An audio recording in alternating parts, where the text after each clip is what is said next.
India news Haryana में स्वागत है आपका। मैं हूं आपके साथ हैदर ज़ेदिया। ये खबरों की शुरुआत करते हैं फटाफट अंदाज में। सोनाली फोगाट हत्याकांड में सुधीर सांगवान ने बड़ा खुलासा किया। सुधीर ने रिमांड के दौरान बताया कि हम दोनों एक दूसरे को पसंद करते थे।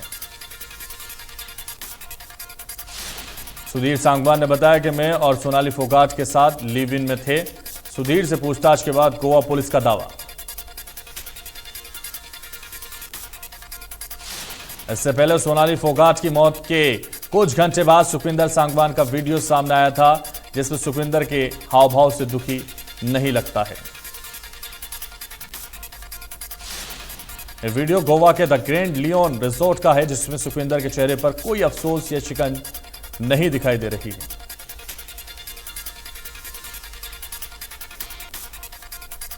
सोनाली फोगाट के संतनगर वाले घर में गोवा पुलिस जांच कर रही है। यहां जांच सोनाली की प्रॉपर्टी हड़पने के मामले में हो रही है।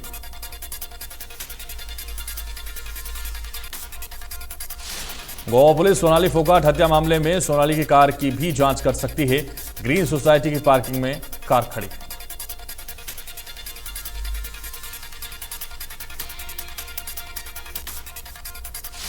सोनाली फोगाट हत्या मामले में सोनाली के परिजन दोबारा सीएम मनोहर लाल से मिलेंगे और सीबीआई जांच की मांग करेंगे।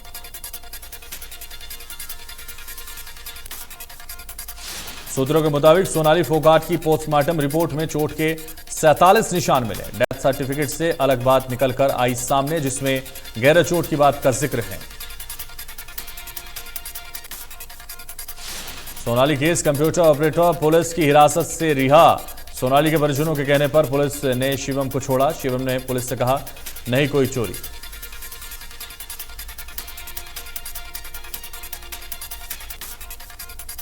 ढाका खाप के प्रतिनिधि गोवा पुलिस मुर्दाबाद की तख्तियां लेकर हिसार से सोनाली फोगाट के फार्म हाउस पहुंचे और सीबीआई जांच की मांग की। ढाका खाप के राज्य प्रधान दिनेश ढाका ने कहा कि गोवा सरकार और पुलिस सोनाली केस में निष्पक्ष जांच नहीं कर रही है। दिनेश ढाका ने कहा कि सीबीआई जांच होनी चाहिए ताकि दूध का दूध पानी का पानी हो सके। अगर सीबीआई जांच नहीं हुई तो बड़ा आंदोलन किया जाएगा। सोनाली फोगाट की 13वें के दिन सांसद ब्रजेंद्र सिंह ने फार्म हाउस पहुंचे और शोक व्यक्त किया। परिजनों के साथ यशोधरा सहित सांसद ब्रजेंद्र समक्ष सीबीआई जांच करवाने की मांग में सहयोग करने की बात कही।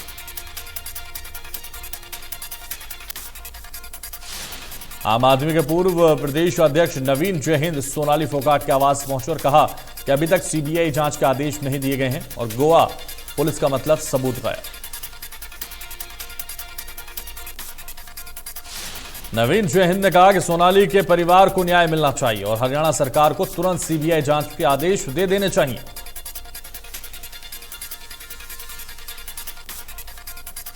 दिल्ली में बीजेपी अध्यक्ष जेपी नड्डा से मिले मुख्यमंत्री मनोहर लाल। नड्डा के आवास पर हुई मुलाकात। हरियाणा के राजनीतिक हालात पर हुई चर्चा। नेता प्रतिपक्ष भूपेंद्र सिंह हुड्डा ने गुलाम नबी आजाद को लेकर कहा कि आजाद ने मर्जी से पार्टी छोड़ी है, मेरी उनसे कोई कटुता नहीं है। इसके साथ ही हुड्डा ने गठबंधन सरकार पर तंज कसा है। उन्होंने कहा है कि हरियाणा में बीजेपी जेजेपी का मुकाबला सिर्फ कांग्रेस से है।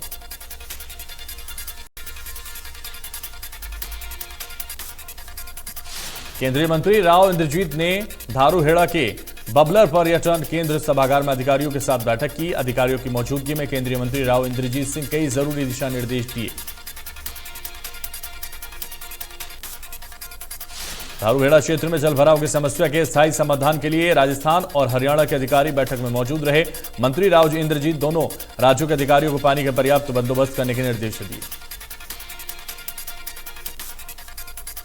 मंत्री राव इंद्रजीत ने कहा कि जलभराव की समस्या के स्थायी समाधान के लिए सीवरेज पानी, बरसाती और औद्योगिक पानी की क्षमता का आकलन करना बेहद जरूरी है।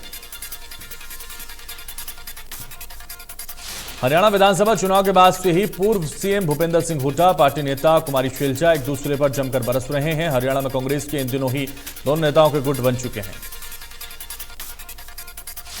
कांग्रेस नेता कुमारी शैलजा ने भूपेंद्र सिंह हुड्डा के खिलाफ सोनिया गांधी को चिट्ठी लिखी है। उन्होंने कहा है कि हुड्डा को कारण बताओ नोटिस जारी किया जाए।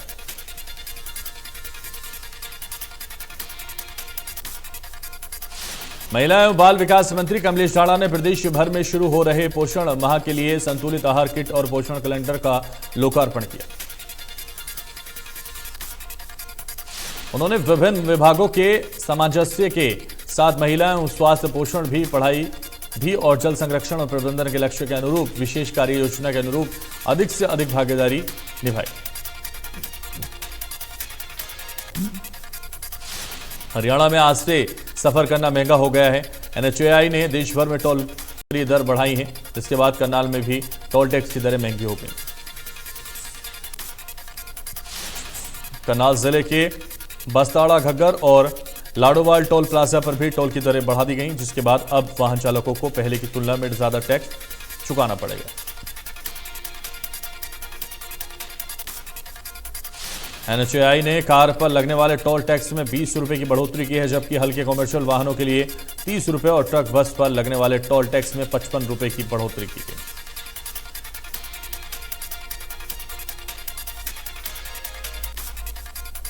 पंचायत चुनाव के ऐलान से पहले सियासी गतिविधियां तेज हो गई। इसी कड़ी में जेजेपी की तरफ से सिरसा में महिला सेल की राज्य स्तरीय बैठक आयोजित की गई। बैठक को जेजेपी के राष्ट्रीय संयोजक अजय चौटाला ने संबोधित किया। इस बैठक में हरियाणा के डिप्टी सीएम दुष्यंत चौटाला भी मौजूद रहे। बैठक के बाद अजय चौटाला ने कहा कि पंचायत चुनाव में महिलाओं को 50% आरक्षण दिया जाएगा। इसके अलावा हर बूथ पर बूथ सखी की नियुक्ति की जाएगी।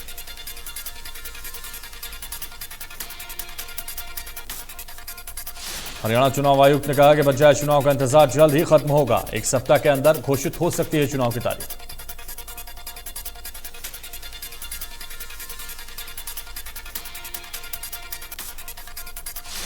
लोहारू के बेलगांव में कांग्रेस कार्यकर्ताओं की बैठक हुई, जिसकी अध्यक्षता कार्यकारी प्रदेश अध्यक्ष श्रुति चौधरी ने की। श्रुति चौधरी ने पार्टी कार्यकर्ताओं की 4 सितंबर की दिल्ली में होने वाली रैली के लिए जिम्मेदारी लगाई। श्रुति चौधरी ने कहा कि बीजेपी में जाने की अफवाह उड़ाने वालों के मंसूबे कभी पूरे नहीं होंगे। कांग्रेसी हैं और सोनिया और राहुल गांधी के नेतृत्व में कांग्रेसी ही रहेंगे। पलवल में राष्ट्रीय राजमार्ग नंबर 19 पर स्थित टोल में होटल में बने आत्महत्या कर ली गई। आत्महत्या के कारणों का अभी तक नहीं पता चल पाया। पुलिस मौके पर पहुंची तो मृतक युवक की पहचान परमवीर निवासी बेगावली के रूप में हुई है। पुलिस का कहना है कि अभी आत्महत्या करने के कारणों के बारे में कुछ पता नहीं लग पाया है। महेंद्रगढ़ में पुलिस ने ट्रांसफर से कोई और अन्य सामान चोरी करने वाले 2 आरोपियों को गिरफ्तार किया। पुलिस ने आरोपियों के प्रोडक्शन वारंट पर गिरफ्तार किया गया।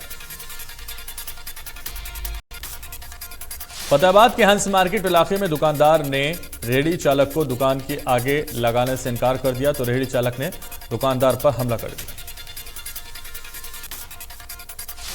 दुकान के बाहर लगे सीसीटीवी में पूरी घटना कैद हो गई, जिसके बाद सभी दुकानदार फतेहाबाद की बस स्टैंड चौकी में पहुंचे और रेहड़ी चालक के खिलाफ शिकायत दी। लोहारू में विजिलेंस विभाग की टीम ने एक पटवारी को रिश्वत लेते रंगे हाथों पकड़ा है। युवक बोर्ड की जमीन पर बनी दुकान का दोबारा नक्शा बनवाने के नाम पर रिश्वत मांग रहा था। पटवारी ने पीड़ित रामफल को बताया कि जमीन कमर्शियल हो गई है, ऐसे में जमीन का नक्शा दोबारा बनवाना होगा। उसने नक्शे की एवज में 50,000 रुपए की मांग की।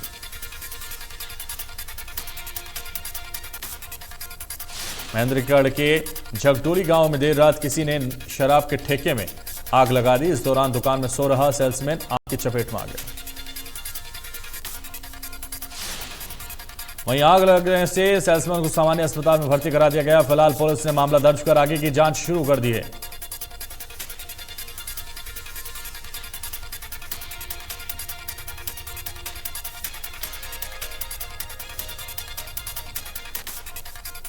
इंदौर के पश्चिमी यमुना नहर में 3 डेड बॉडी आने से सनसनी फैल गई। इसकी सूचना जैसे ही शहरवासियों को लगी तो काफी संख्या में लोग नहर पर जमा हो गए। सूचना मिलते ही पुलिस भी मौके पर पहुंची। गोताखोर की टीम ने तीनों शवों को नहर के किनारे लगाया, जिसमें एक शव की शिनाख्त यमुनानगर के रहने वाले विनय के रूप में हुई। गुरुग्राम के नाथुपुरा इलाके में एक महिला का शव मिला। जांच में पता चला कि महिला की हत्या गला दबाकर की गई। फिलहाल पुलिस सीसीटीवी फुटेज खंगाल रही है।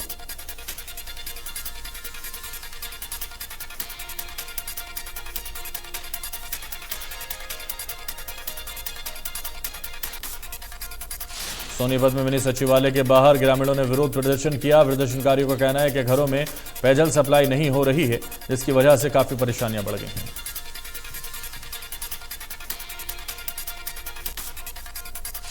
पलवल में कैंप थाना पुलिस हिरासत में दुष्कर्म के आरोपी की संदिग्ध हालत में मौत हो गई।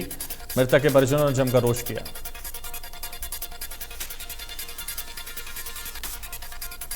कैथल में अपहरण कर विवाहिता से दुष्कर्म करने और जान से मारने की धमकी देने के आरोप में पुलिस ने केस दर्ज किया। पीड़िता ने आरोपी की भाभी बहन और जीजा पर भी साथ देने के आरोप लगाए। मेवात में आईएमटी रोज का मेव में कंपनी में अवैध वसूली का मामला सामने आया और आरोप कंपनी में काम करने वाले लोगों पर ही लग गए। इसी अवैध वसूली को लेकर दो गुटों में लंबे समय से तनाव चल रहा है। इसी कड़ी में देर रात आईएमटी रोज का मेव के बाहर गोलियों की आवाज सुनाई दी, जिसके युवक गंभीर रूप से घायल हो गए। घरौंडा में बिजली निगम के दफ्तर में उपभोक्ताओं ने अपने बिजली बिलों को लेकर हंगामा किया। लोगों का आरोप है कि नए मीटर लगने के बाद गलत रीडिंग के दोगुने चौगुने बिल भेजे जा रहे हैं।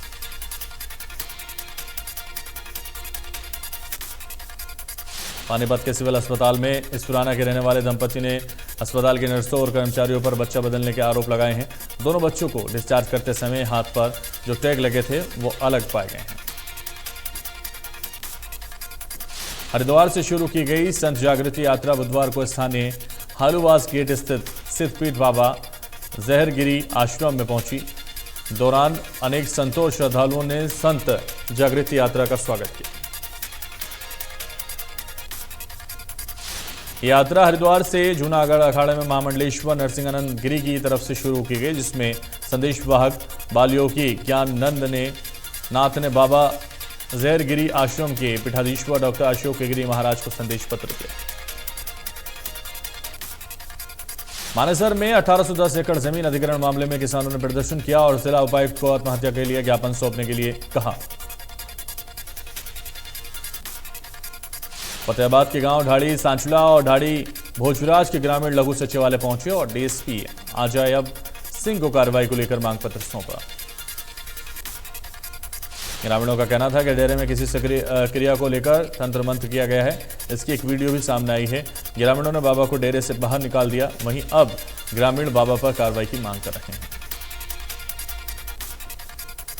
नांगा चौधरी विधानसभा क्षेत्र के गांव कमानिया के ग्रामीणों ने राजकीय वरिष्ठ माध्यमिक विद्यालय कमानिया के मुख्य गेट पर ताला चढ़ दिया।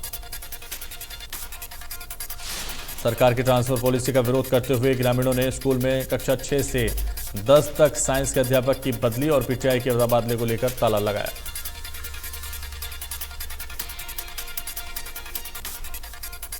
रेवाड़ी के आनंदपुर गांव में राजकीय माध्यमिक विद्यालय में अध्यापकों की ट्रांसफर ड्राइव नीति के विरोध में छात्र छात्राओं और ग्रामीणों ने स्कूल गेट पर ताला लगा दिया।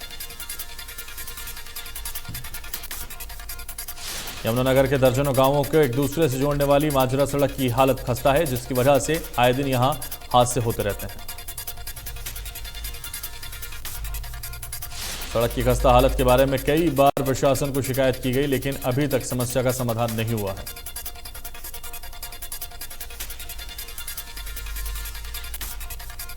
कुरुक्षेत्र में मुकीमपुरा गांव की गलियों में मगरमच्छ टहलता हुआ दिखाई दिया और किसी घर के अंदर प्रवेश करने की वाला था कि कुत्ते भौंकने की आवाज सुनकर गांव वालों ने मगरमच्छ को पकड़ लिया।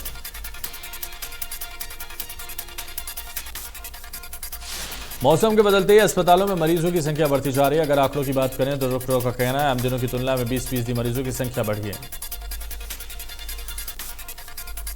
कॉमनवेल्थ गेम में कांस्य पदक जीतने वाली महिला पहलवान पूजा सियाग अपने पति अजय नांदल की मौत के मामले में न्याय की गुहार लगा रही है। उनका कहना है कि उनके पति को ड्रग्स लेने वाला दिखाकर बदनाम किया जा रहा है।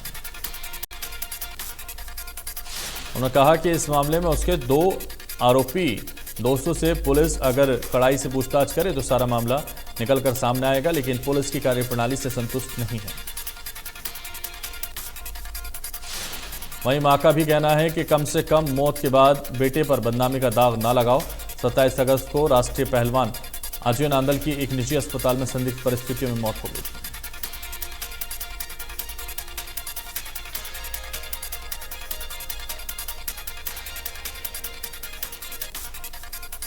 सीएम फ्लाइंग स्क्वाड की टीम ने पंचकुला यमुनानगर हाईवे पर देर रात एक ड्रग पेडलर को पकड़ा, जबकि दूसरा सीएम फ्लाइंग स्क्वाड के पुलिसकर्मियों को धक्का देकर फरार हो गया। पकड़े गए तस्कर के पास से चूरा पोस्ट बरामद किया गया, जबकि नशा तस्करों को पकड़ने के चलते एक पुलिस अधिकारी को चोटें भी आईं। जबकि दादरी की नई सब्जी मंडी के पास किराना स्टोर पर सीएम फ्लाइंग और नगर परिषद की संयुक्त टीम ने छापा मारकर भारी तादाद में पॉलिथीन बरामद किया है। छापेमारी के दौरान किराना की दुकानों पर करीब 3 क्विंटल पॉलिथीन और डिस्पोजल गिलास मिले हैं।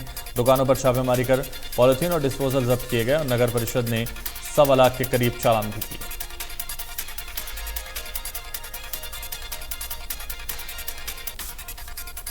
प्रधानमंत्री नरेंद्र मोदी 1 और 2 सितंबर को कर्नाटक और केरल के दौरे पर रहेंगे। पीएम मोदी आज कोचीन हवाई अड्डे के पास कराड़ी गांव में आदि शंकराचार्य के पवित्र जन्म स्थान श्री आदि शंकर जन्मभूमि क्षेत्र का दौरा करेंगे। पीएम मोदी 2 सितंबर को सुबह 9:30 पर कोची में कोचीन शिपयार्ड लिमिटेड में आईएनएस विक्रांत के रूप में पहला स्वदेशी विमानवाहक पोत चालू करेंगे। वित्त मंत्री निर्मला सीतारमण वैश्विक और घरेलू चुनौतियों के बीच अर्थव्यवस्था की स्थिति की समीक्षा करेंगी। यह बैठक 15 सितंबर को होगी। एनआईए ने दाऊद इब्राहिम के सिर पर 25 लाख रुपए के इनाम घोषित किया। इसके साथ अन्य लोगों पर भी अलग अलग इनामों की घोषणा की गई। एनआईए के एक अधिकारी ने बताया कि दाऊद इब्राहिम गैंग भारत में सभी तरह के गलत धंधों में शामिल है। ये गैंग हथियारों, विस्फोटकों, ड्रग्स और फर्जी नोटों की तस्करी को अंजाम देते थे। देश में महंगाई की मार झेल लोगों को सितंबर महीने के पहले दिन गैस सिलेंडर के दामों को लेकर बड़ी राहत मिली। एलपीजी सिलेंडर की कीमत 100 रुपए की भारी कटौती की गई। कीमत में यह कटौती सिर्फ कमर्शियल सिलेंडर पर हुई है, जबकि 14.2 किलो वाला घरेलू एलपीजी गैस सिलेंडर वही पुरानी कीमत पर मिल रहा है। दिल्ली के संगम विहार इलाके में एक तरफा प्यार में अरमान अली नाम के एक शख्स ने 9वीं क्लास में पढ़ने वाली छात्रा को गोली मार दी है। रात की बात है कि उसकी जान बच गई। सूचना के बाद पहुंची पुलिस ने अरमान अली को गिरफ्तार कर लिया। घटना के वक्त उसके साथ रहे पवन और बॉबी को पहले ही गिरफ्तार किया जा चुका है। देश में पिछले 24 घंटे में कोरोना के 7,946 नए मामले दर्ज किए गए, जबकि देश में 9,828 मरीज ठीक हुए। हरियाणा में पिछले 24 घंटे में 247 नए मामले दर्ज किए गए और वहीं इस दौरान 492 मरीजों ने कोरोना को मात दी। गुरुग्राम में पिछले 24 घंटे में कोरोना के 125 नए मामले दर्ज किए गए और वहीं इस दौरान 217 मरीजों ने कोरोना को मात दी है। कांग्रेस अध्यक्ष सोनिया गांधी की मां पाओलो माइनो का शनिवार 27 अगस्त को इटली में उनके आवास पर निधन हो गया। कांग्रेस महासचिव जयराम रमेश ने ट्वीट कर इसकी जानकारी।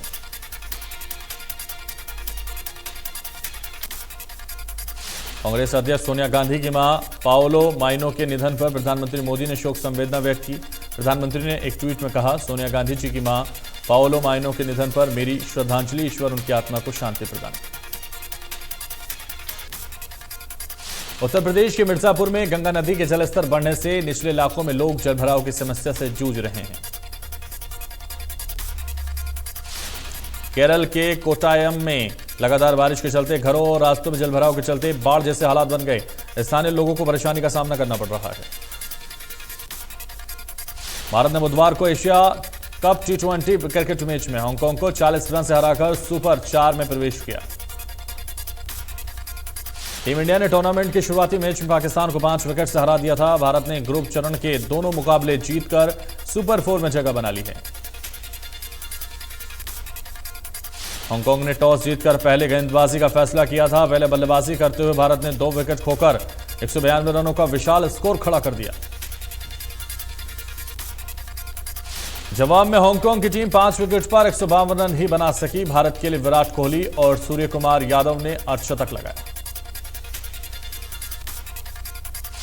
क्रिस रॉक ने साल 2023 में आयोजित होने वाले ऑस्कर समारोह को होस्ट करने से मना कर दिया है। इस बात की जानकारी भी खुद क्रिस ने अपने एक कॉमेडी शो में दी है। टीवी एक्ट्रेस जैस्मीन भस्मीन के लिए बिग बॉस 14 में नजर आना बड़ी मुसीबत बन गया था। बिग बॉस 14 में भाग लेने के बाद उन्हें रेप से लेकर जान से मारने तक की धमकियां मिलने लगी हैं। मनी लॉन्ड्रिंग के मामले में फंसी बॉलीवुड अभिनेत्री जैकलीन फर्नांडिस के खिलाफ दायर सप्लीमेंट्री चार्जशीट पर पटियाला हाउस के कोर्ट ने समन जारी करते हुए 26 सितंबर को पेश होने का आदेश दिया।